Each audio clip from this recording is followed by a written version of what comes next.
Imagine standing at the edge of an empire, the weight of a civilization on your shoulders.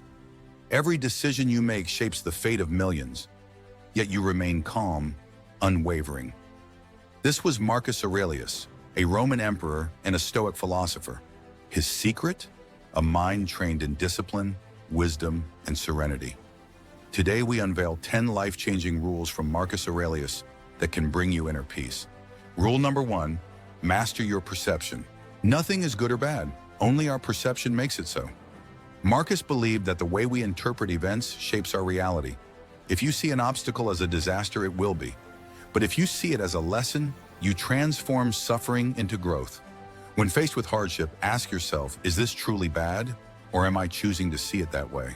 Rule number 2, control what you can, let go of what you can't. We suffer more in imagination than in reality.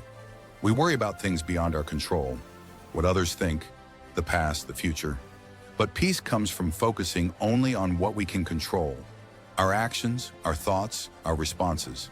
Whenever you feel overwhelmed, pause and ask, is this within my control? If not, let it go. Rule number 3, embrace impermanence. Everything changes. Empires fall, the sun sets, people come and go. Marcus constantly reminded himself, you could leave life right now, not to be morbid, but to cherish every moment. If you knew this was your last day, how would you live? Let impermanence sharpen your appreciation for the present. Rule number 4, be indifferent to praise and criticism. The opinions of others are fleeting shadows. Whether they praise you or condemn you, it does not change your worth. Marcus Aurelius wrote, do not waste what remains of your life worrying about others' opinions. Instead, focus on living by your values. When you stop seeking approval, you start living freely. Rule number 5, serve a greater purpose. Inner peace comes from contribution. Marcus saw himself as a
from this. Every pain carries wisdom. Rule number 10, live with integrity. No riches, no power, no fame can replace a life lived with honesty and virtue. Marcus believed that the key to peace is to align your actions with your highest values. At the end of your days, it won't matter how much you owned, but how you lived. Ask yourself, am I being true to my principles? The wisdom of Marcus Aurelius has survived centuries because it speaks to the core of our human experience. If you take even one of these lessons to heart, you will find yourself more at peace, more resilient, and more alive. Which rule resonated with you the most? Share it in the comments below. And if this wisdom spoke to you, don't forget to like, subscribe, and share this message with someone who needs it. Thank you for watching, and remember, true peace comes not from the world, but from within.